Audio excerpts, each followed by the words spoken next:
अस्सलाम वालेकुम रहमतुल्लाहि व बरकातहू। डियर स्टूडेंट, आपको मैं वेलकम करता हूं अपने इस चैनल के ऊपर। तो आज हम बात करेंगे जो हमारे पास एफएससी का ये चैप्टर है, यूनिट नंबर 4 है इसका। और मैं आपको पहले पॉइंट्स बता देता हूं कि आज हम क्या डिस्कस करने वाले हैं। असल ये है कि अभी चूँकि स्टूडेंट्स के एग्ज़ाम होने वाले हैं और अक्सर ये होता है मेरे साथ स्टूडेंट्स जो होते हैं वो उनका ये मसला रहता है कि मैं हमेशा ऐसे चीज़ें बता देता हूँ तो वो बार बार उनको प्रॉब्लम रहती है। तो मैं ये से थोड़ा सा वीडियो बना देता हूँ ताकि आपका ऑब्जेक्टिव टाइप और जल्दी से आपका चैप्टर नंबर 4 आप कैसे हल कर सकें।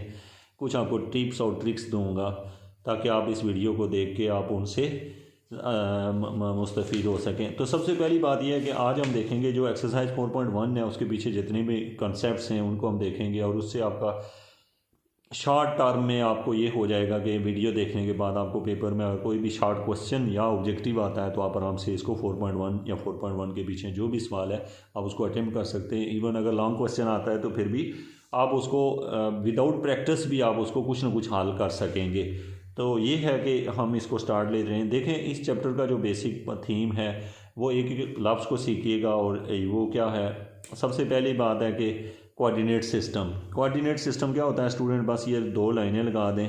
इसको एक्स एक्सिस कहते हैं, इसको वाई एक्सिस कहते हैं, इसको एक्स नेगेटिव कहते हैं, इसको वाई नेगेटिव। तो इस चीज़ को हम कहते हैं कोऑर्डिनेट सिस्टम।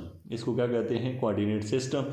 और जो इसके बारे में आपको मालूमात होनी चाहिए वो ये है कि यहाँ पर जो मैं आपको पॉइंट्स बताना चाह रहा हूँ, अब देखिएगा कि मैं एक बड़ा सा एक सिस्टम लेके आपको कुछ पॉइंट्स बताता हूँ कॉन्सेप्ट के लिहाज से। देखें, अब मेरे पास अगर ये सपोज इसको अगर आप यहाँ पे एक लाइन है और आप उस लाइन को, चूँकि जो यहाँ पर एक लाइन है और इस लाइन को आप एक को एक्स ये समझ लें, दूसरी लाइन ये हो, तो आप अगर इस लाइनों को देखें तो मुझे इस लाइन के ऊपर ना छोटे छोटे खाने बना देता हूँ मैं, और उन खानों को जो है ना आपको यहाँ में तरतीब में दिखा देता हूँ। याद रखिएगा, ये जो लाइन है ये मेरे पास एक लाइन आ रही है, एक ये है मेरे पास दूसरी लाइन, इसी तरीके से ये हो गई तीसरी लाइन। ये वैसे उसके ऊपर मैं ग्राफ बनाना चाह रहा हूँ, ग्राफ पेपर के ऊपर, क्योंकि तमाम का तमाम 4.1 चैप्टर जो है वो स्टूडेंट इसी कंसेप्ट के ऊपर बिल्ड हुआ है जो यहाँ मैं आपको बताने जा रहा हूँ। अब ये आपने ले लिया, ये इतनी ही लाइनें आपकी इधर हैं। ये असल में आपका है क्या होता है, ग्राफ पेपर होता है, ठीक है। अच्छा, कोई पूछे ग्राफ पेपर जो होता है वो असल में कोऑर्डिनेट सिस्टम के लिहाज से होता है। तो ये आपको ग्राफ पेपर का आइडिया है, इस तरह का ग्राफ पेपर होता है। इसमें जो हमारे पास मेन लाइन है आपने उसको समझना होता है। ये वाली जो लाइन होती है इसको हम क्या कह रहे होते हैं, एक्स एक्सिस कहते हैं, और ये जो लाइन है और ये वाली लाइन जो है ना ये वाई एक्सिस है। अब स्टूडेंट जो आपने समझना है, कोई बंदा आपसे यहाँ पे कोई भी पॉइंट पूछ ले, लेट्स सपोज कि ये वाला पॉइंट कोई आपसे यहाँ से पूछ लेता है कि ये पॉइंट क्या है ये, तो अब आप यहाँ से गिन के बता सकते हैं ये 1 2 3 4 है। ये कितना है? 4 है। तो मुझे आपसे किसी ने पूछा ये पॉइंट क्या है, तो आप कहते हैं ये पॉइंट 4 है।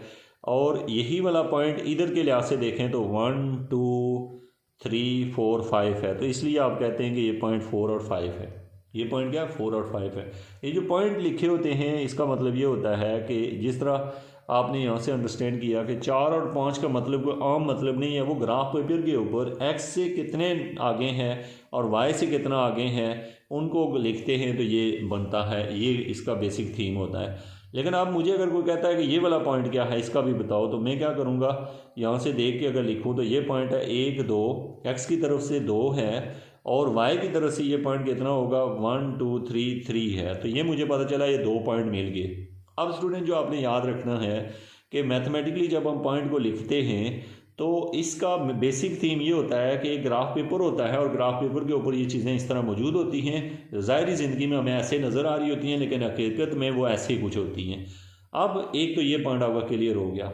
जो दूसरा काम आप लोग करते हैं वो ये होता है कि जब भी किसी पॉइंट को लिखते हैं तो उसका जो पहला पॉइंट होता है उसके बराबर इक्वल डाला करते हैं, और जो दूसरा पॉइंट होता है उसके साथ कॉमा डाल के कुछ नहीं। तो ए इक्वल है 4 5 के और बी जो है वो 2 3 के है। ये पॉइंट को लिखने का तरीक़ेकार होता है। ओके, ये आपने जहन में रखना है। ये बात मैं आपको यहाँ से कहीं से क्लियर करवाता हूँ ताकि, बल्कि यहाँ पर जो बुक है उसने इसको फॉलो किया, आप उसी को फॉलो करें, इस तरह लिखा करें, पॉइंट को ऐसे लिखा करें। ए है तो उसके साथ ब्रैकेट में ये लिखते हैं, बी के साथ ये, तो पॉइंट को हम ऐसे लिखते हैं, ठीक है। ए पॉइंट है उसकी कीमतें 4 और 5 है और बी पॉइंट है उसकी कीमत 3 और 4 है, तो ऐसे लिखना है आपने। अब यहाँ तक आपको समझ है इस बात की अगर कि ये पॉइंट होते कहाँ पर हैं, तो आपने कहा कि ये कि कोई ग्राफ पेपर होता है उसके ऊपर होते हैं। अब अगली बात ये होती है कि यहाँ तक आपको अगर ये समझ आए तो हमें कोई कहता है कि यहाँ से लेके यहाँ तक का फासला बताओ, यहाँ से लेके यहाँ तक का डिस्टेंस बताओ कितना है। तो आप कैसे डिस्टेंस बता सकते हैं, यहाँ से यहाँ तक किस तरह है, आप यूज़ करते हैं डिस्टेंस फार्मूला। तो अब मैं आपको वो सारे पॉइंट बताऊंगा कि एक तो हम यहाँ पे देखेंगे डिस्टेंस फार्मूला कैसे लगाते हैं, ये भी हमारा क्लियर हो जाएगा। तो यहाँ पे हम लगाते हैं डिस्टेंस फार्मूला भी लगा सकते हैं। और अगर हम इनको 2 पॉइंट हमें दिए हो तो वेक्टर के फार्मूले से भी कर सकते हैं, जैसे कि वेक्टर किसी और चैप्टर में हम पढ़ते हैं। तो इसका मतलब है अगर हमें कोई पॉइंट दिया हो तो उसको 2 तरीक़ों से, एक तो होता है डिस्टेंस फार्मूले से भी उसकी लंबाई निकाल सकते हैं और उस दोनों पॉइंट्स के दरमियान वेक्टर निकाल के उसका मैग्नीट्यूड भी निकाल के हम ये सवाल हल कर सकते हैं। तो आपने क्या लर्न किया यहाँ से, ये बात लर्न की है कि ये पॉइंट अगर 2, 3 है और वो 4, 5 है, इन दोनों के दरमियान कितना फासला है, तो निकालने के 2 तरीके होंगे, जिनमें से 1 बाई 1 हम यहाँ देखेंगे और दोनों तरीके आपको पता होने ज़रूरी हैं। इस वक्त हम चूँकि डिस्टेंस फार्मूले पे तवज्जो देना चाह रहे हैं, लेकिन मैं दोनों इसलिए सिखाऊंगा चूँकि आपके सिलेबस में दोनों शामिल हैं। तो अब देखें, आपको कहता है ए और बी के दरमियान डिस्टेंस निकालो, तो आप कहते हैं 2 तरीके हैं। नंबर 1, ए बी का डिस्टेंस बराबर होगा, ये फार्मूला होता है x2 माइनस x1 का square plus y2 minus y1 का स्क्वायर, ये फार्मूला है आपका एक।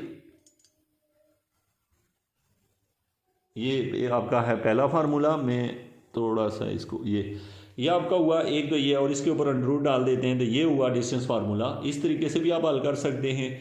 अब ये क्या चीज़ें हैं, ये चीज़ें ये होती हैं कि x2 कहते होते हैं इस पॉइंट को, ये जो पॉइंट है इसका नाम होता है, इसमें जो आपको यहाँ पॉइंट नज़र आ रहा है, इस पॉइंट को हम x1 y1 कहते हैं, ठीक है।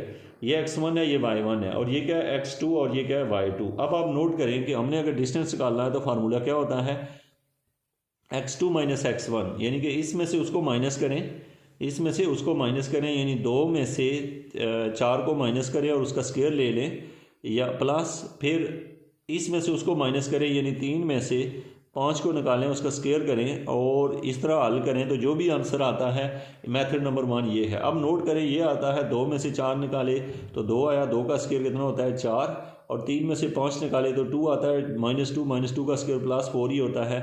इस तरह करके इसका आंसर आ गया √8। क्या आंसर आ गया, √8। तो इसका मतलब है डिस्टेंस फार्मूले में आप अपने अंदर इत्मीनान पैदा कर लें कि जब भी डिस्टेंस फार्मूला हो तो आपको पता हो कि 2 पॉइंट्स के दरमियान डिस्टेंस कैसे निकालते हैं। और मेन थीम यहाँ पर ये भी है कि आपको ये आइडिया हो कि ये पॉइंट्स आपको इस तरह दिए होते हैं, आपके जहन में हो कि ये किसी ग्राफ पेपर के ऊपर कहीं ना कहीं होंगे। अब जो अगला पॉइंट आपने ये सीखना है वो ये है कि अगर आपने इस तरह निकाल लिया तो क्या डिस्टेंस किसी और तरीके से भी निकाल सकते हैं। जी, हम चैप्टर एक और है वेक्टर वाला चैप्टर, उसमें देखते हैं कि आप पहले वेक्टर निकालें। वेक्टर कैसे निकलता होता है, वो होता है पोजीशन वेक्टर ऑफ बी का क्या मतलब होता है, जो आगे पॉइंट दिया हो, माइनस पोजीशन वेक्टर ऑफ ए, और ये हमेशा इसी तरतीब में जो बाद वाला पॉइंट होता है पहले लिखा जाता है, पहले वाला बाद में। अब आप देखें पोजीशन वेक्टर ऑफ बी क्या है। अब बी के पोजीशन वेक्टर क्या हैं, उसको 2 तरीक़ों से, एक है 2, 3, ये है बी के पोजीशन वेक्टर, माइनस ए के पोजीशन वेक्टर में आता है 4 और 5। अब जब आप करते हैं 2 में से 4 निकालें तो ये कितना आता है -2i, और 3 में से 5 निकालें तो -2j। तो ये आप यहाँ तक पहुँच गए ए बी वेक्टर। तो अब आपने नोट किया कि अगर हमें 2 पॉइंट दिए हों तो उनका हम डिस्टेंस निकाल सकते हैं इस तरीके से। और ये जो तरीका है इसमें ये होता है अगर हमें 2 पॉइंट दिए हों तो उनके दरमियान वेक्टर भी निकाल सकते हैं। जैसे अभी जो हमने निकाला ये वेक्टर यूं इस डायरेक्शन में एक वेक्टर निकल आया है। अब हमें जो कि इस वेक्टर का डिस्टेंस चाहिए, तो डिस्टेंस का मतलब होता है वेक्टर का मैग्नीट्यूड निकाल लेना है। तो इसका मैग्नीट्यूड निकालते हैं तो वो आता है, आपको पता है, -2 का स्क्वायर प्लस -2 का स्क्वायर अंडर रूट। ये करेंगे तो ये वही आएगा, ये आ जाएगा अंडर रूट, ये आपके पास वही रिजल्ट देगा सारे जो आप पहले देख चुके हैं। यहाँ पर मैं इसको ऊपर लिख देता हूँ यहाँ पर। तो ये आपके पास आ गया ए बी का vector equal to 4 + 4 under root, ये भी वही आंसर आ गया 8। तो दैट्स मीन कि हमें पेपर में कैसे पता चलता है, जब कोई डिस्टेंस पूछे तो हम जो मर्जी तरीके से कर लें, दोनों तरीके सही हैं। आपके सिलेबस पे दोनों शामिल हैं, आपने दोनों कर सकते हैं। तो मैंने आपको ये बताया कि जब 2 पॉइंट्स दिए हुए हों तो इनका बेसिक कंसेप्ट होता है कि वो पॉइंट कहाँ होते हैं, किसी के ना किसी जगह किसी ग्राफ पेपर के ऊपर होते हैं, और उनके दरमियान डिस्टेंस फार्मूले से भी डिस्टेंस निकाल सकते हैं। और दूसरा तरीक़ेकार है कि हम वेक्टर पहले निकालते हैं उनसे और वेक्टर का मैग्नीट्यूड निकालें तो तब भी डिस्टेंस निकल आता है। तो ये बात आपकी हो गई क्लियर। अब दूसरे नंबर पर एक और बात होती है कि अगर हमें कोई कहता है कि मिड पॉइंट निकालो। अब मिड पॉइंट का मतलब होता है 2 पॉइंट्स के दरमियान में कोई मिड पॉइंट है तो उसकी कीमत कैसे निकालो। याद रखें कि हम ग्राफ पेपर के इसको क्या होता है, ग्राफ पेपर से देख के भी बता सकते हैं। जैसे मिड पॉइंट इसका अगर ये वाला पॉइंट है, ये वाली जगह है, तो यहाँ से नज़र आ रहा है कि ये होगा 1 2 3 मीन ये पॉइंट 3 पे है, और ये 1 2 3 4 है इसका मिड पॉइंट सपोज। लेकिन होता यह है कि हम हल करके दिखाते हैं, चूँकि उस वक्त हमारे पास ग्राफ पेपर नहीं होता, ये ग्राफ नहीं होता, तो जब हम इसको हल करते हैं, ठीक है, इन पॉइंट्स को, तो मिड पॉइंट कैसे निकालते हैं ये हमने सीखना है। तो अब देखें यहाँ पर जो आपका सवाल है कि मिड पॉइंट कैसे निकालते हैं, तो अब मिड पॉइंट का फार्मूला है बच्चों, जो पॉइंट हमें दिए होते हैं उन दोनों को ऐसे लिखते हैं, उनके ऊपर हम क्या कर देते हैं, मिड पॉइंट के लिए एक सिंबल यूज़ किया हुआ होगा इस बुक पे, मैं वैसा ही सिंबल डालता हूँ ताकि आपको जो है ना उसमें मसला ना हो। तो ये हो गया मेरे पास ये मिड पॉइंट, मुझे यहाँ कहीं दिखाई नहीं फ़िलहाल दे रहा, बहरहाल मैं फ़िलहाल ऐसे लिख देता हूँ। ये लाइन सेगमेंट को ही रिप्रेजेंट कर रहा है लेकिन मैं इसे मिड पॉइंट कह रहा हूँ। ये मिड पॉइंट जो है वो कैसे निकाला जाता है, पहले को दूसरे में जमा करो, यानी पहला पॉइंट पहले पॉइंट में ऐड करो, 2 से तकसीम करो, और फिर दूसरे को दूसरे में ऐड करो, यानी 3 जमा 5 और 2 से, तो ये हमारे पास आता है 6/2 और ये आता है 8/2। तो ओवरऑल देखें ये 3 और 4, आप यहाँ से नोट कर लें, ये वही पॉइंट आ रहा है। यहाँ से गिने 1 2 3, ये देखें वो पॉइंट था, और फिर 1 2 3 4, ये तो 3 4 वही आंसर आया जो यहाँ से भी हमें दिखाई दे रहा है। लेकिन चूंकि आपके सिलेबस में ये नहीं होता कि ग्राफ से देख के बताओ, आप ग्राफ ड्रा ही नहीं करते हो, हम इस फार्मूले से मिड पॉइंट निकालते हैं। नहीं, पहले को पहले में ऐड करके 2 से तकसीम करें, और फिर दूसरे को दूसरे में ऐड करके 2 से तकसीम करें, जो चीज़ बनती है वो होता है मिड पॉइंट। तो अब हमने देखा कि मिड पॉइंट जो है ना वो इस तरह से निकाला जा सकता है। ये 2 चीज़ें मैंने आपको यहाँ पर बताई हैं। अब स्टूडेंट सम टाइम हमें सवाल थोड़ा सा बदल जाता है। सवाल इस तरह आता है, पहले मैं आपको यहाँ से क्लियर करवाऊँ, ये आपकी बुक है, जो चीज़ें यहाँ से कॉन्सेप्ट से बता रहा हूँ उनको देखें। नंबर 1, पहली जो चीज़ है इस बुक के ऊपर वो ये है कि आपका ये कोऑर्डिनेट सिस्टम क्या होता है। तो आपने कहा ये लाइनें होती हैं, और इसमें एक बात याद रखिएगा, जो एक्स एक्सिस होता है इसका दूसरा नाम एब्सीसा भी होता है, और वाई एक्सिस को जो है ना वो ऑर्डिनेट कहते हैं। ये बात आपको पता हो, क्योंकि ऑब्जेक्टिव में कहीं पूछ ले तो आपको पता हो कि एक्स एक्सिस का दूसरा नाम एब्सीसा और वाई एक्सिस का दूसरा नाम ऑर्डिनेट होता है। अब दूसरी जो बात है यहाँ पर, इसको हम कार्टियन कोऑर्डिनेट सिस्टम भी कहते हैं। क्या कहते हैं? कार्टियन कोऑर्डिनेट सिस्टम। ये लिखा हुआ है एब्सीसा, जो मैंने अभी आपको बताया कि एक्स एक्सिस का दूसरा नाम एब्सीसा होता है और वाई एक्सिस का दूसरा नाम ऑर्डिनेट होता है। ये एमसीक्यूज में कोई आपसे पूछ सकता है। नंबर 2, अब हम जब भी कोई ग्राफ बनाते हैं बच्चों, तो उसके 4 खाने होते हैं। कितने खाने होते हैं? 4 खाने। अब इन चारों खानों को आप क्या कह सकते हैं? अगर आपको मेरी वीडियो सही दिखाई नहीं दे रही, क्वालिटी थोड़ी सी हाई करके देखें, तो अब आप देखेंगे इसके 4 खाने हैं। इन 4 खानों में पहले खाने में एक्स और वाई दोनों पॉजिटिव हैं, दूसरे खाने के अंदर वाई जो है वो पॉजिटिव है लेकिन एक्स नेगेटिव है, क्योंकि आपको यहाँ से दिखाई दे रहा है कि ये क्यों है। और ये वाली बात जो है मैं आपको बोर्ड पे बता भी देता हूँ, क्योंकि ऑब्जेक्टिव में आपको कहीं प्रॉब्लम ना आए। तो यहाँ पर मैं अगर इसी चीज़ को यहाँ ड्रा करूँ तो मेरे पास हुए क्या? 4 खाने हैं। अब नोट कीजिएगा कि 4 खाने किस तरह हैं। एक लाइन ये है, एक लाइन ये है, ठीक है। इन लाइनों को अगर आप गौर से देखें तो ये है। अब इसमें ये पहला खाना है, ये खाना नंबर 2 है, ये खाना नंबर 3 है, और ये खाना नंबर 4 है। ये आपको पता है पहले से ही। ये एक्स पॉजिटिव एक्स एक्सिस है, ये पॉजिटिव वाई एक्सिस है, ये नेगेटिव है और ये नेगेटिव वाई एक्सिस है। यहाँ तक आपको ये क्लियर है। अब चूँकि एक्स भी पॉजिटिव वाई भी पॉजिटिव, तो इसका मतलब है कि इस खाने में, पहले वाले खाने में दोनों क्या हैं? एक्स भी पॉजिटिव है, वाई भी पॉजिटिव, क्योंकि इसके ये साइड भी पॉजिटिव वो भी पॉजिटिव, तो इसलिए पहले खाने में दोनों पॉजिटिव होते हैं। इसको हम पहले खाने को फर्स्ट क्वाड्रेंट कहते हैं। क्वाड्रेंट इसलिए कहते हैं क्योंकि क्वाड 4 को कहते हैं, तो ये 4 हिस्सों में तकसीम किया, इसलिए इसे फर्स्ट क्वाड्रेंट कहते हैं। अब ये वाला जो खाना है आपको नज़र आ रहा है कि इसमें एक्स की कीमत नेगेटिव होगी और वाई की पॉजिटिव, क्योंकि ये वाली साइड पॉजिटिव है और ये वाली साइड नेगेटिव है, इसलिए आप लोग लिखते हो इसे माइनस प्लस, यानी पहला कीमत नेगेटिव है दूसरी पॉजिटिव, इसलिए दूसरे खाने को जो होता है सेकंड क्वाड्रेंट कहते हैं और इसमें एक्स की कीमत नेगेटिव वाई की पॉजिटिव होती है। और जबकि तीसरे खाने में आपको यहाँ से दिखाई दे रहा है एक्स भी नेगेटिव है वाई भी नेगेटिव है, तो लिहाजा इसलिए यहाँ पे माइनस और माइनस आता है। और चौथे खाने के अंदर हमारे पास जो होता है एक्स की कीमत इधर से देखें तो पॉजिटिव है, हमेशा पहले एक्स को लिखा करते हैं, और कम वाई की कीमत नेगेटिव है, तो इसलिए ऐसे होता है। अब स्टूडेंट आपका सवाल यह है कि सर हमें बाद दफ़ा ये चीज़ भूल जाए तो हम कैसे करें, तो आप ग्राफ पेपर से यहाँ बना के देख सकते हैं कि आपके बाकी छोड़ दिया करें, एकदम ग्राफ बनाएं और देखें कि इसमें दोनों पॉजिटिव हैं, इसमें वाई पॉजिटिव है एक्स नेगेटिव है, इसमें दोनों नेगेटिव हैं दोनों साइडें, इसलिए बीच में नेगेटिव है, और इसके अंदर क्या है कि एक्स पॉजिटिव है और वाई नेगेटिव है। लेकिन एक बात का ख्याल रखिएगा कि हमेशा एक्स की कीमत पहले लिखी जाती है वाई की बाद में, यह ना हो कि आप ये वाली पहले लिख दें और दूसरी बाद में, तो वो गलत हो जाता है। तो ये हुई बात कि आपको अब दूसरे अल्फाज में बाद दफ़ा ये ग्राफ के ऊपर तो है, लेकिन पॉजिटिव और नेगेटिव को यूँ लिखा जाता है, वाई ग्रेटर दैन ज़ीरो लिखा होता है इसका मतलब होता है वाई पॉजिटिव है, और एक्स ग्रेटर दैन ज़ीरो का मतलब होता है एक्स पॉजिटिव है। तो ये बात याद रखिएगा, ठीक है। और ये जो लाइनें होती हैं इनके ऊपर एक्स ज़ीरो होता है, क्या होता है एक्स ज़ीरो होता है, कहाँ पे इस लाइन के ऊपर एक्स ज़ीरो होता है, सॉरी वाई ज़ीरो होता है, क्योंकि एक्स एक्सिस के ऊपर वाई ज़ीरो होता है और वाई एक्सिस के ऊपर एक्स ज़ीरो होता है। कोई पूछे ऐसा क्यों होता है, क्योंकि इस लाइन के ऊपर एक्स होता ही नहीं है, इस लाइन के ऊपर एक्स होता ही नहीं है, यानी इस लाइन के ऊपर सिर्फ वाई होता है, तो इसलिए इसे हम कहते हैं कि यहाँ वाई ही है, एक्स की कीमत ज़ीरो है, और इस लाइन के ऊपर सिर्फ सारी कीमतें वाई की ज़ीरो हैं, लेकिन एक्स इसका मतलब है वाई ज़ीरो होता है इस लाइन के ऊपर। बाय द वे आपको ये पता हो ये पॉइंट, क्योंकि ऑब्जेक्टिव में आप कहीं फंसे ना। अब यहाँ पर अगली बात देखें, नेक्स्ट पॉइंट है हमारे पास है कि डिस्टेंस फार्मूला मैंने आपको बता दिया है, इस बुक पे लिखा हुआ है। डिस्टेंस फार्मूला जो होता है उसका किसी ग्राफ से लिंक होता है, ये बात मैंने आपको इसमें बता दी है, सिर्फ मैं ऑब्जेक्टिव पॉइंट ऑफ व्यू से बता रहा हूँ, आप इन पॉइंट्स को देखें, डिस्टेंस जो है वो हम कैसे निकालते हैं।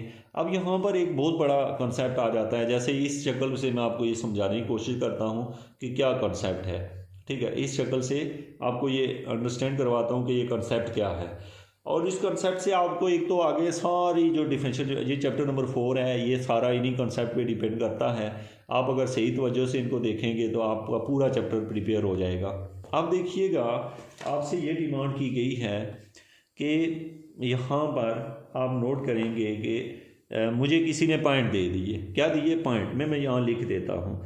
ये जो पॉइंट है ना, ए की कीमत है -1 और 2, और बी की कीमत है 7 और 5, और सी की कीमत है 2 और -6, ये कीमतें आपको दी हुई है। अब आपसे कोई कहता है कि ये कीमतें ग्राफ पेपर पे कहाँ हैं, अच्छा ये कोई कहेगा नहीं, लेकिन मैं जो आपको यहाँ बताने लगा हूँ वो इसलिए बता रहा हूँ क्योंकि आप मेरी बात गौर से सुनोगे तो आपके दिमाग में ये चीज़ें हमेशा बैठ जाएंगी, ऑब्जेक्टिव तो कभी आप मिस नहीं करोगे। अब देखिएगा, आपको ये पॉइंट जो है इनकी हमें कोई समझ नहीं है, तो हम क्या करते हैं, पहले इनसे लाइनें लगा लेते हैं। अब स्टूडेंट देखें, हमने लगा ली हैं लाइनें, अब इन लाइनों के ऊपर जाके ये वाले पॉइंट आप ड्रा करें। इस कॉन्सेप्ट से आपको सारी चीज़ें क्लियर भी होंगी, बहुत सारी क्लियर होंगी। अब देखिएगा, सबसे पहले मैं इस लाइन का नाम एक्स एक्सिस रख लेता हूँ, इसका क्या है वाई एक्सिस है, इसका एक्स नेगेटिव है, ये वाई नेगेटिव है, ये वाला पॉइंट जो है वो क्या हुआ वाई नेगेटिव है। यहाँ से लास्ट पे आपको ये दिखाई नहीं दे रहा शायद, तो इसलिए यहाँ लिख देता हूँ वाई नेगेटिव है। अब देखें स्टूडेंट, आपने क्या किया, यहाँ पर बराबर आपने 1 2 लिख लेना है, ठीक है। अब कहाँ तक मैक्सिमम जाना है, एक्स एक्सिस में देखें तो एक्स एक्सिस की कीमत -1 है, 7 है और 2 है, तो इसका मतलब है मैक्सिमम एक्स की कीमत 7 तक जानी है, तो इसलिए हम इसको 7 हिस्सों में तकसीम करेंगे, 1 2 3 4 5 6 7, ये हो गया। और इधर भी आप 1 2 3 4, ज़रूरी नहीं कि इधर 7 तक जाएं, लेकिन खूबसूरत लगेगा क्योंकि यहाँ ज़रूरत -1 तक है, 4 5 6 7। इसी तरीके से हम वाई एक्सिस की कीमतें चेक करें तो वो यहाँ पे 2 है, यहाँ 5 है, यहाँ -6 है, तो इसका मतलब है नेगेटिव -6 तक है और पॉजिटिव 5 तक है, तो कम से कम इतनी लाइनें होनी चाहिए कि ये हो गया 1 2 3 4 5 6 7 8, इधर भी 1 2 3 4 5 6 7 8। हमेशा जब ये लाइनें ड्रा करते हैं तो ये होता है कि लाइनें बराबर ड्रा की जाती हैं। इसके ऊपर आपको खूब प्रैक्टिस आनी चाहिए। समटाइम स्टूडेंट समझते हैं कि ग्राफ मामूली होते हैं, लेकिन असल में ये होता है कि आपके तमाम के तमाम सवाल या पूरा का पूरा मैथ के बैक पे यही सारे कॉन्सेप्ट होते हैं, जिसकी वजह से अक्सर स्टूडेंट को मैथ की समझ नहीं आ रही होती। अब स्टूडेंट यहाँ पर मसला ये है कि -1 और 2 कहाँ होते हैं। ग्राफ आपसे कोई पूछ सकता है ये पॉइंट ग्राफ पेपर पे शो करो, तो आपको पता हो कि ये आइडिया होता है। लाइनें बराबर लगाएं, स्केल से लगाएं, आप ये स्केल लेके लगाया करें, और ताकि आपको पता हो। इसके साथ पॉइंट भी लिखे होते हैं, अगर आप याद रखें कि पॉइंट छोटे लेने हो तो उसी हिसाब से ले लिया करें। तो ये हमारे पास आ गया। अब देखें स्टूडेंट, मुझे क्या करना है, -1 और 2, x की कीमत -1। अब x की कीमत -1 कहाँ है, ये है -1, x की कीमत यहाँ -1 है। कुछ बच्चे इसको सर्कल कर देते हैं, आपने सर्कल नहीं करना, पॉइंट मिलेगा तब सर्कल करना। -1 ये हो गया -1, और y की कीमत 2 है, y की कीमत 2 यहाँ होगी। इसका मतलब है वो पॉइंट यहाँ पर कहीं होगा। ये वाला जो पॉइंट है, ये जो मैंने लगाया है, इस पॉइंट की कीमत क्या है, इस पॉइंट की कीमत मैं यहाँ पे कहीं लिख देता हूँ। ये जो पॉइंट है आपका, इसकी कीमत हो गई है -1 और 2, ठीक है, ये इस पॉइंट की कीमत है। अब इसी लिहाज से मैं आपको अगर बताऊँ कि ये पॉइंट तो आपको पता चल गया, वैसे तो इसके साथ लिखना चाहिए, यहाँ बेटर यही होता है, आप छोटा करके वहाँ 7 लाजमी लिखें, यहाँ पर वो पॉइंट आ गया। अब नेक्स्ट वन है हमारे पास 7 और 5। 7 और 5 का मतलब है कि x की कीमत 7 है, तो 1 2 3 4 5 6 7, ये वाला पॉइंट 7 है। इस पर कभी भी लाइन मत डालिएगा वरना आप कंफ्यूज होंगे।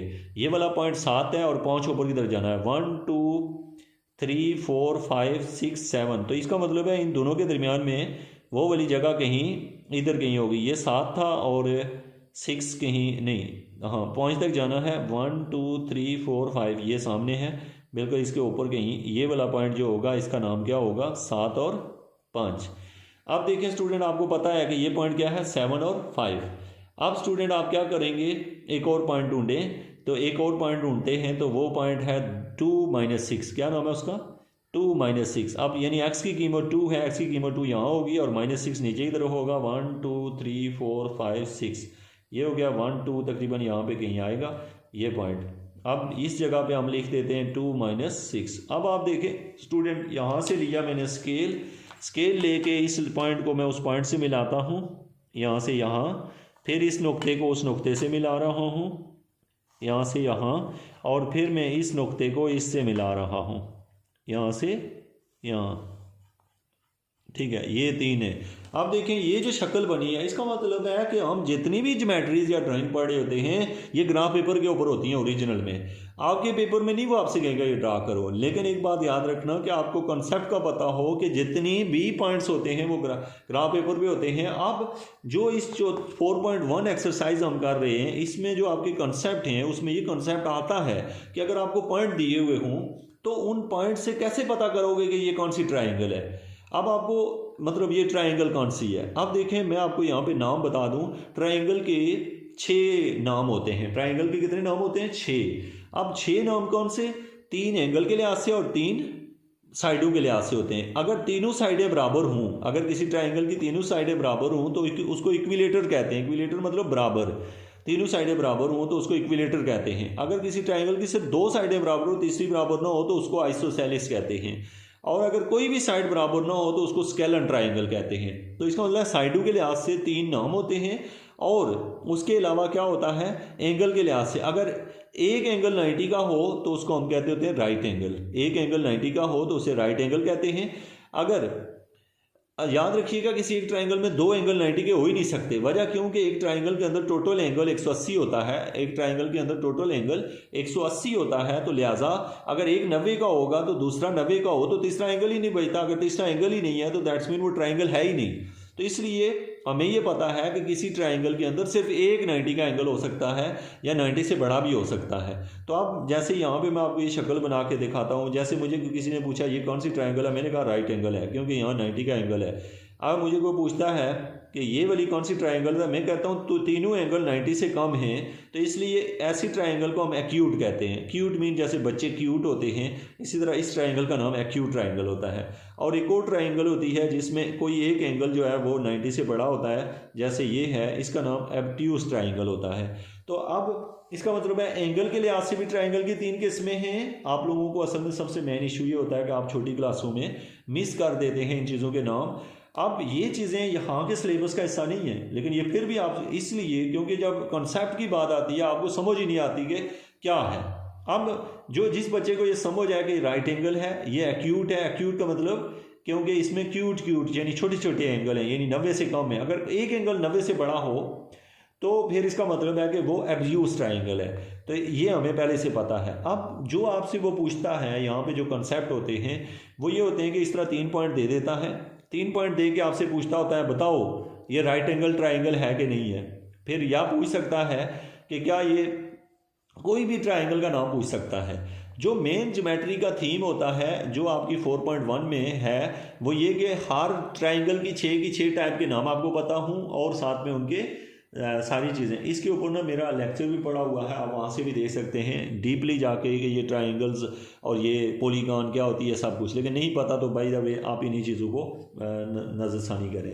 अब देखें अब हम कॉन्सेप्ट से आना चाहते हैं इनके ऊपर, यानी हम ऐसा कॉन्सेप्ट चाहते हैं जिससे हम पूरी एक्सरसाइज के कॉन्सेप्ट हमें आ जाएँ। और अगर हमें इसके कॉन्सेप्ट आते हैं then we can do whole of the chapter 4, यानी एनालिटिकल ज्योमेट्री की बेस है ये। तो आप देखें यहाँ पर इस चैप्टर का नाम है एनालिटिकल ज्योमेट्री, और ये आगे तमाम क्लासों में अगर आप हायर मैथमेटिक्स में जाते हैं तो आपको ये चीज़ें नहीं आती तो आप मूव ही नहीं कर पाते। तो अब मुझे किसी ने कहा कि ये तो शक्ल से देख के तुम्हें पता चल जाता है कि राइट एंगल है ये। अब अगर शक्ल ना दी हो, खाली पॉइंट्स दिए हों, यानी उनके कॉर्नर पॉइंट्स जो होते हैं इनको वर्टेक्स कहते होते हैं, वर्टेक्स दिए हुए हों, तो तुम्हें कैसे पता चलेगा कि ये कौन सी ट्रायंगल है। तो मैं उसको ऐसे बताऊंगा कि आपको अगर ये सारा कॉन्सेप्ट पता है तो मैं आपको यहाँ से ये तो शक्लों के लिहाज से मैंने बताया। अब मैं आपसे ये कहता हूँ कि एक होता है पैथागोरस थ्योरम। पैथागोरस थ्योरम ये कहता है कि c² बराबर होता है a² + b², ये फार्मूला है। अच्छा, ये जो पैथागोरस थ्योरम होता है ये हर ट्राइंगल के ऊपर नहीं लगता, सिर्फ राइट ट्राइंगल के ऊपर लगता है। इसका मतलब ये होता है कि अगर ये c हो, ये a हो, ये b हो, अगर a² + b² करें और उसका आंसर c² के बराबर आ जाए तो इसका मतलब वो राइट ट्राइंगल होती है। तो अब आपका सवाल ये है कि हमें कैसे पता चलेगा, हम ABC कीमतें कहाँ से लाएंगे जब हमें सवाल इस तरह का दिया होगा। तो हम कहते हैं कि पहले हम लिख लेंगे कि एक एंगल A होगा, एक B होगा और एक C होगा। जो बड़ा C होता है उसके सामने छोटा c होता है, जो बड़ा A होता है उसके सामने छोटा a होता है, और जो बड़ा B होता है उसके सामने छोटा b होता है। ये आपको पहले से पता हो क्या होता है। बड़े A के सामने छोटा a, बड़े B के सामने छोटा b, बड़े C के सामने छोटा c। ये छोटा c लिखने की कोशिश की हुई है। अब देखो आपने क्या करना है, आपको पॉइंट दिए हुए हैं।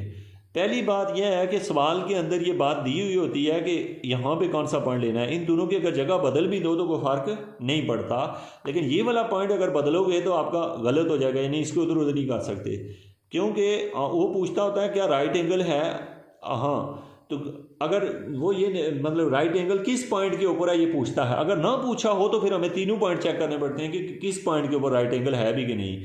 अब देखिएगा, आप सबसे पहले इसमें निकालेंगे, ये तीनों डिस्टेंस निकालेंगे। कैसे, पहले ए बी निकालें। आपको पता है जब ए बी निकालेंगे तो सी निकलेगा, यहाँ से आपको नज़र आ रहा है। ए बी निकालेंगे तो छोटा सी निकलेगा, यहाँ पे स्मॉल सी है। तो यहाँ तक आपको पता है। जब मैंने ए बी का डिस्टेंस निकाला तो सी निकलेगा। जब मैं ए सी का डिस्टेंस निकालता हूँ तो यहाँ पे जो मौजूद नहीं होता वो निकला करता है, बी निकलेगा। ए बी का ये निकला, ए सी का ये निकला, और बी सी का जो है वो ए निकलेगा। ये हमें डिस्टेंस फार्मूले से निकालते हैं।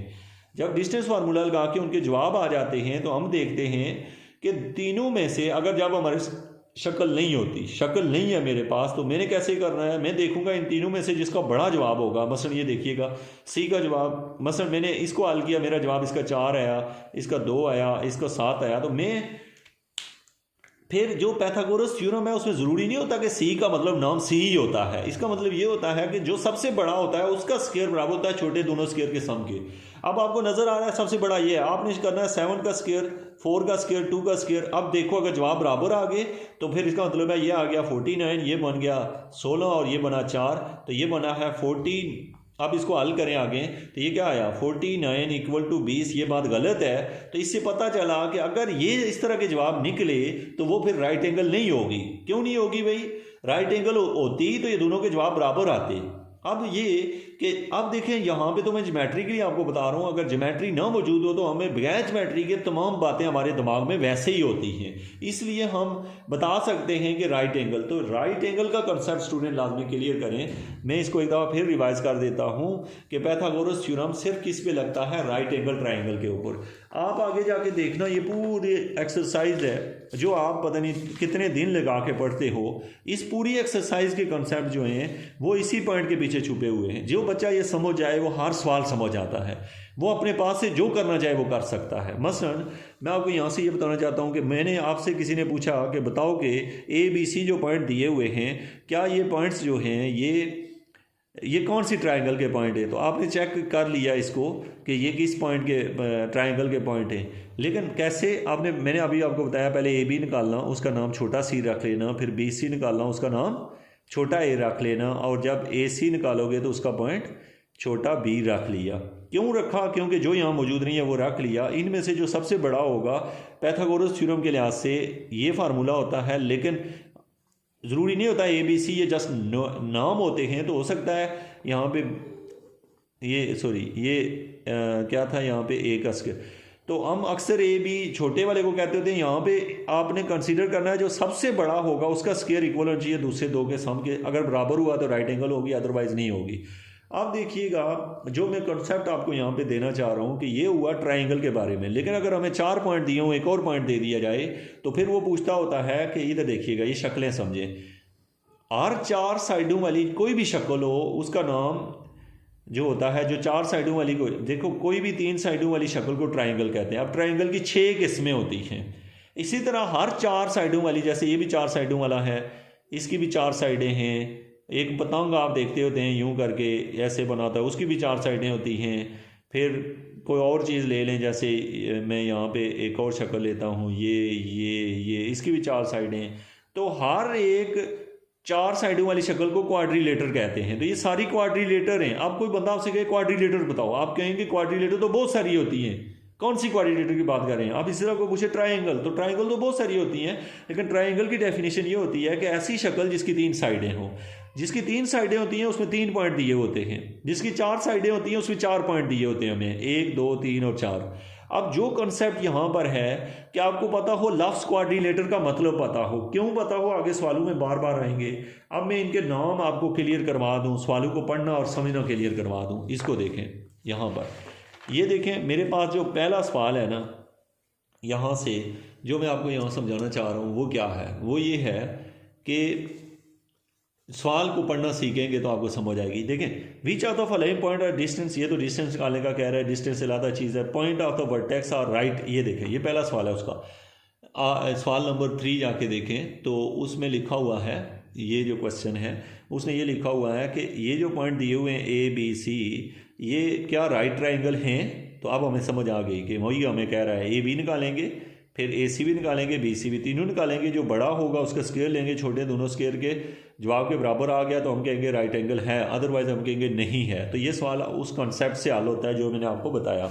अब आगे जाओ, अगला सवाल भी यही है, दूसरा पार्ट भी यही है, यहाँ पे जो दिया हुआ है वही है, तीसरा भी वही है जो मैं आपको बता चुका हूँ। नहीं बल्कि नहीं, तीसरा क्या है, इसमें दिया हुआ है ABCD, 4 पॉइंट दिया are the vertex of a parallelogram.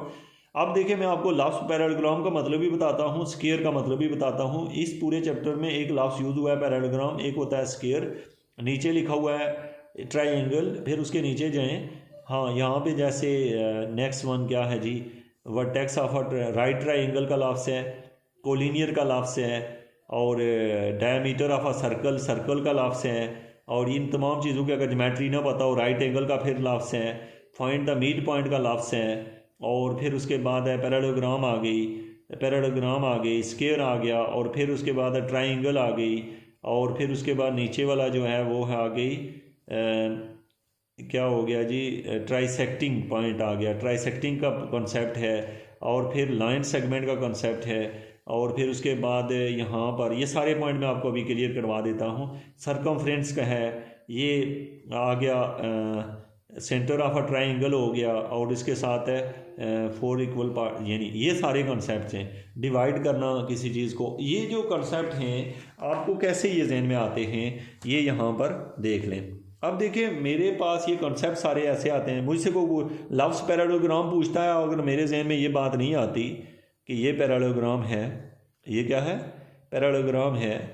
और पैरेललोग्राम वो ट्राइंगल होती है जिसकी जो होती है ना, जिसमें 90 का एंगल, यानी आप देखें ये एक शक्ल है, मैं इसको थोड़ा छोटा कर लूँ, ये एक शक्ल है, कोई पूछता है ये क्या है, तो अगर इसकी चारों साइडें बराबर हों तो स्क्वायर है, चारों साइडें बराबर हों तो स्क्वायर है। और स्क्वायर में दो चीज़ें होती हैं, मुझे देखो कोई ये वाला पॉइंट भी दे दे, ये वाला पॉइंट भी दे दे, ये भी दे दे और ये भी दे दे, A B C D दे दे, पूछेंगे क्या ये स्क्वायर है, तो मैं क्या करूँगा, पहले AB का डिस्टेंस निकालूंगा, BC का निकालूंगा, CD का निकालूंगा, उनकी कीमतें निकाल के अगर चारों के जवाब बराबर हुए तो फिर भी वो स्क्वायर नहीं होगा, क्योंकि चारों बराबर हो तो हो सकता है कि वो पैरेललोग्राम भी हो सकती है।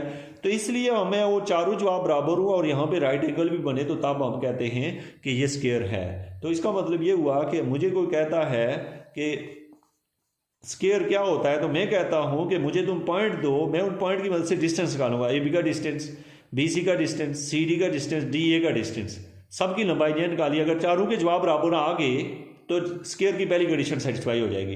अब दूसरी कंडीशन क्या होती है, दूसरी कंडीशन ये होती है कि हम यहाँ लाइन लगा लें या यहाँ लगा लें, किसी एक साइड पे लगानी होती है, या यहाँ लगा लें।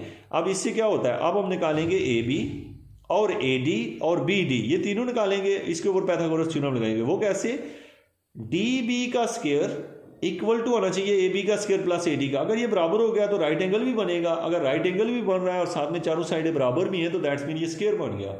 तो इसका मतलब है ये इसका ताल्लुक एक कॉन्सेप्ट के साथ है कि अगर वो हो जाए तो इसका मतलब स्क्वायर शो करने के लिए दो चीज़ों का आना ज़रूरी है, और पैरेललोग्राम शो करने के लिए अब यहाँ पर जो कॉन्सेप्ट है वो ये है कि पैरेललोग्राम ऐसी ट्राइंगल, ऐसी चार साइडों वाली शक्ल होती है जिसके, ऐसी चार साइडों वाली शक्ल होती है जिसके साइडें, अपोजिट साइडें लाजमी बराबर होती हैं। मसलन ये साइड उसके बराबर होगी, ये साइड इसके बराबर होगी। हाँ, एक दो सवाल यहाँ पे ये जनरेट होते हैं कि कोई बंदा आपसे ये कहता है, यहाँ से आप पहचान के बताएं कि क्या ये क्या है, आप कहेंगे अगर ये, मैं कहता हूँ इसकी साइड की लंबाई 4 है, इसकी 4 है, इसकी 2 है, इसकी 2 है, तो आप कहेंगे ये रेक्टेंगल है। ये क्या है, रेक्टेंगल है। कोई कहता है कि ये जो चीज़ है यूं दी हुई है और इसकी साइड ये 2 है, ये 2 है, ये 4 है, 4 है, तो आप कहेंगे ये रेक्टेंगल नहीं है, आप ये पैरेललोग्राम है।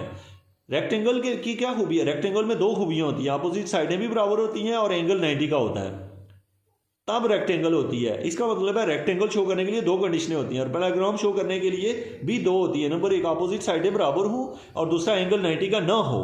इसमें 90 का एंगल भी होता है, तो ये पैरेललोग्राम और राइट एंगल में क्या कहते हैं, हाँ राइट एंगल में ये, राइट एंगल इसको कहते क्या होते हैं, लफ्ज़ यूज़ करते हैं रेक्टेंगल।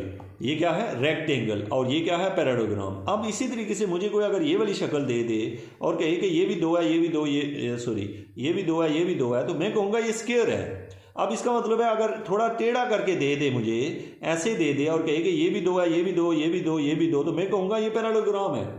क्यों, पैरेललोग्राम के लिए ये ज़रूरी होते हैं अपोजिट साइडें बराबर हों, चाहे चारों बराबर हो जाएं, तो लेकिन साथ में 90 का एंगल ना हो। तो इसका मतलब है कि ये जो टेढ़ी शक्लें होती हैं जिनकी अपोजिट साइडें बराबर हों, तो वो जो होती है, अब आपने यहाँ से ये समझा कि एक होता है स्क्वायर वो जिसकी चारों साइडें बराबर हो और साथ में 90 का एंगल हो एक, तब जाके वो स्क्वायर होता है।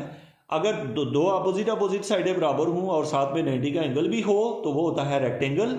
और अगर अपोजिट साइडें बराबर हों, चाहे चारों बराबर हों या आमने सामने वाली खाली बराबर हों, और 90 का एंगल साथ में न हो, तो फिर वो होता है क्या, पैरेललोग्राम। इस चैप्टर में ये बहुत अहम कॉन्सेप्ट है, और इसको हम निकालते कैसे होते हैं, इसको निकालते ऐसे होते हैं, हमें पॉइंट दिए होते हैं। जैसे मुझे A पॉइंट भी दिया होगा, B भी, C भी, D भी।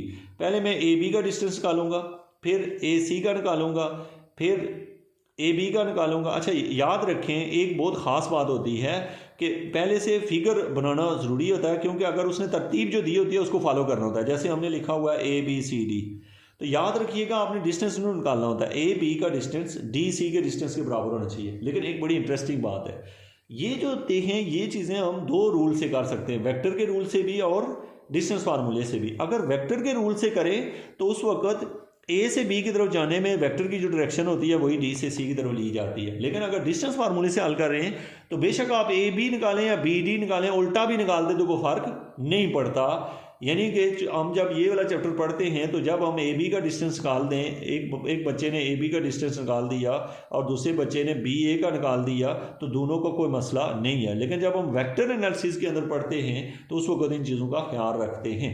अब एक बात को हम क्लियर कर लेते हैं ताकि ये हो कि हमें तमाम सवालों का कंसेप्ट आ जाए, जिसमें पॉइंट्स से हमें कैसे पता चलता है कि ये ट्रायंगल है, रेक्टेंगल है, पैरेललोग्राम है, जो भी सवाल पूछ रहा है हम उसको आंसर कैसे करते हैं।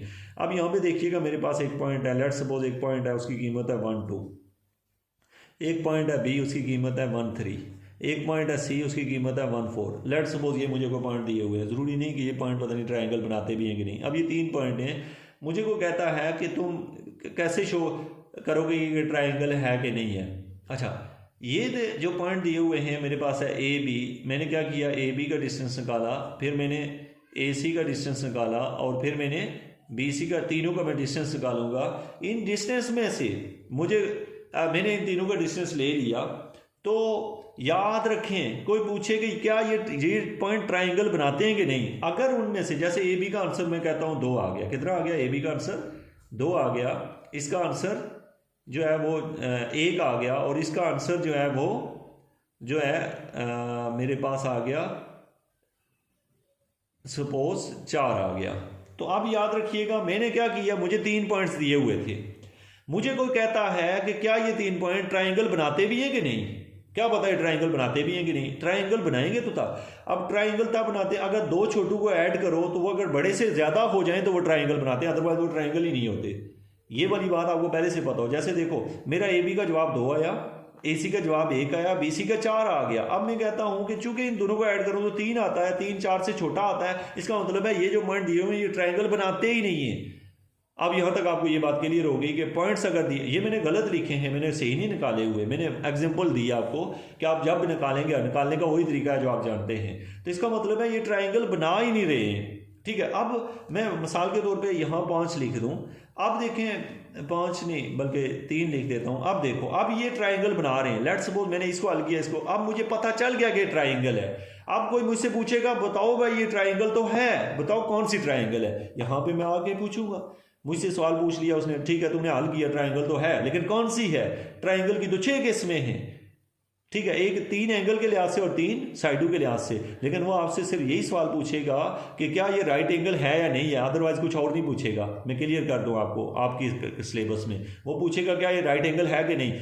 आपने कहना है कि सर अगर मैं सबसे बड़े का स्क्वायर लूँगा, जो भी होगा वो दूसरे दोनों के स्क्वायर के बराबर आ गया तो राइट एंगल होगी, बस नहीं बराबर तो आपने कहना है राइट एंगल नहीं है। तो इसका मतलब है कि इस चैप्टर के अंदर आपसे जो पूछा जाएगा कि एक पॉइंट्स देके कहेगा क्या ये ट्रायंगल बनाती है, आप उसको चेक करना। अगर वो पॉइंट्स 2 छोटे पॉइंट बड़े ऐड करने से बड़े हो जाएं तो दैट्स मीन वो बनाती है। अगर वो उससे कम आंसर दे रहे हैं तो फिर नहीं बनाती। और अगर उनको जैसे 2 और 3 को ऐड करें 5 आ रहा है, 4 से बड़ा जवाब आ रहा है, इसका मतलब है ट्रायंगल बन रही है। अब पता करना है ये कौन सी ट्रायंगल है। तो हम कहते हैं कि छोटे दोनों का स्क्वायर लेके सम करो तो बड़े का अकेला स्क्वायर लो, दोनों अगर बराबर हो तो वो राइट एंगल होगी, अदरवाइज वो राइट एंगल नहीं होगी। ये हो गया ट्रायंगल का फुल कंसेप्ट जो आपको यहाँ पूछा जा सकता है।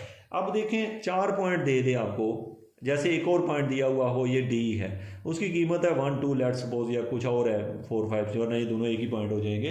तो ये मुझे अगर दिए हुए तो आपने पहला काम ये करना है कि वो ऐसे सवाल नहीं देता होता कि बस ABCD, वो क्या कहता होता है कि साथ में शायद उसने तरतीब दी होती है, लिखा होता है उसने। जैसे मैं यहाँ से एक स्टेटमेंट से आपको बताता हूँ, वो यहाँ पे एक सवाल दिया हुआ है, उसने लिखा हुआ है यहाँ पे find H such that the point ABCD are the vertex of a right angle triangle with angle at vertex A।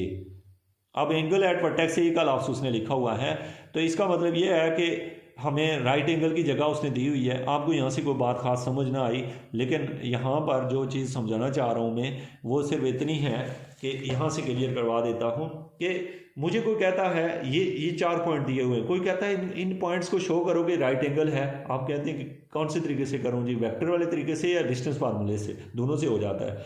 Vector वाला तरीका आपने 7वें चैप्टर में पढ़ना है और यहाँ पे हम डिस्टेंस वाला पढ़ रहे हैं। तो आपसे को पूछता है कि चेक करो कि ये, अब देखो 4 पॉइंट दे के कोई आपसे क्या पूछ सकता है। नंबर 1, क्या ये स्क्वायर है? क्या ये स्क्वायर है? आप क्या करोगे, आपने पहले थोड़ी सी छोटी सी शक्ल बना लेना, ABCD। अब देखो बेतरतीबी में आपने ABCD लिख दिया, एक बच्चे ने ABCD ऐसे लिख दिया, दूसरे ने लिख दिया ऐसे। अब किसका सही है किसका गलत? ABCD दोनों का सही है जब डिस्टेंस फार्मूला लगाएंगे। लेकिन जब वेक्टर फार्मूला लगाते हैं तो उसमें फिर जिस तरतीब में दिए होते हैं उसी तरतीब में लिखने पड़ते हैं। ये ना हो कि आप गलत लिखें, जिस तरतीब में, मतलब डिस्टेंस फार्मूले में इधर उधर हो तो फर्क नहीं पड़ता, बल्कि उसमें भी ये ख्याल किया करें। हाँ एक बात है, ये A है, आपने यहाँ A लिखा, बाद में B है, यहाँ B लिखा, बाद में C है, तो आप यहाँ से नहीं शुरू कर सकते, उसी तरतीब में, यानी ABCD यूँ करते हैं। यानी जिस तरतीब में वो देता है, अगर यहाँ A दिया हो, यहाँ B, यहाँ D हो, वहाँ C हो, यहाँ C हो, तो फिर आप ऐसे लिखोगे ABDC। यानी हमेशा जब भी शक्ल बनाया करो तो उस वक्त उसी तरतीब में बनाओ और छोटी सी शक्ल लाजमी बना लिया करो। इस शक्ल के मुताबिक आप क्या निकालोगे? AB का डिस्टेंस, फिर BD का डिस्टेंस, AC का डिस्टेंस, CD का डिस्टेंस। देखना अगर चारों के डिस्टेंस बराबर हुए तो एक तो डिस्टेंस चारों बराबर हुए और साथ में राइट एंगल भी हुआ। अब राइट एंगल कैसे चेक करोगे? कोई एक शॉर्टकट निकालना, जैसे ये शॉर्टकट निकाला, इसका नाम है AD। तो आप फार्मूला लगाना कि AD का स्क्वायर बराबर होगा यहाँ पे जो डिस्टेंस है CD का स्क्वायर प्लस AC का स्क्वायर। अगर ये सही हुआ तो इसका मतलब है कि ये दो कंडीशन है, अगर चारों साइडें बराबर भी हुई और साथ में ये कंडीशन भी सेटिस्फाई हो गई तो इसका मतलब है कि ये स्क्वायर है। अगर ये अपोजिट साइडें खाली बराबर हुई, ये उसके बराबर है, वो उसके बराबर है, लेकिन चारों बराबर नहीं है और साथ में ये कंडीशन भी है, तो इसका मतलब रेक्टेंगल है। अगर चारों साइडें बराबर हैं लेकिन 90 का एंगल नहीं बनता, ये वाली चीज़ सेटिस्फाई है, इसका मतलब है पैरेललोग्राम है। और अगर दो साइडें अपोजिट बराबर हैं लेकिन साथ में 90 का एंगल नहीं है, फिर भी क्या होगी? पैरेललोग्राम। अगर इन चीज़ों को आपको पता हो, आप पूरे के पूरे चैप्टर को आप आराम से हैंडल कर सकते हैं। तो एक पॉइंट यहाँ पे जो रह गया है वो होता है ये वाला कुछ फार्मूला है, जो कि मैं आपको शायद, चूँकि मेरा लेक्चर काफ़ी लंबा हो गया है, ये 2-3 फार्मूले ये आपने तैयार कर लेने। एक ये है, ठीक है, पॉइंट डिवाइडिंग द, ये वाला पॉइंट है एक, इसका मैंने आपको अभी कंसेप्ट नहीं दिया। एक पॉइंट ये है और एक पॉइंट ये भी है, यहाँ पर दिया हुआ है, यहाँ पर ये पॉइंट है। जो फार्मूला है ये एक ये दिया हुआ है, ठीक है। इस फार्मूले में कीमतें दी हुई हैं कुछ, इस फार्मूले का नाम क्या होता है, यहाँ पे हेडिंग कहीं दिया होगा। तो ये दो चीज़ें आपने देख लेनी है और इसमें इस लेक्चर से होप्स हो कि आपने लर्न किया होगा कि इसमें जो एनालिटिकल ज्योमेट्री का है। दूसरा ये कि मैंने असल में लेक्चर बनाने से पहले मुझे चाहिए ये होता है कि मैं लेक्चर को तरतीब में ये करूँ कि तरतीब में इस तरह के आपको पहले ज्योमेट्री का सिखाऊँ और ज्योमेट्री के बाद अगले कंसेप्ट। तो मैंने चूँकि इसमें सारी चीज़ें एक साथ बताई हैं, जिसकी वजह से लेक्चर बहुत इंटरेस्टिंग है। जो बच्चे इसको देखेंगे वो तो इसको सीख पाएंगे और आप उसके कंसेप्ट बच्चे के क्लियर होंगे। और जो दूसरे नंबर पे थोड़ा सा लेंथी आने की वजह से शायद आपको टाइम ज़्यादा लगे देखने के लिए। Thank you so much.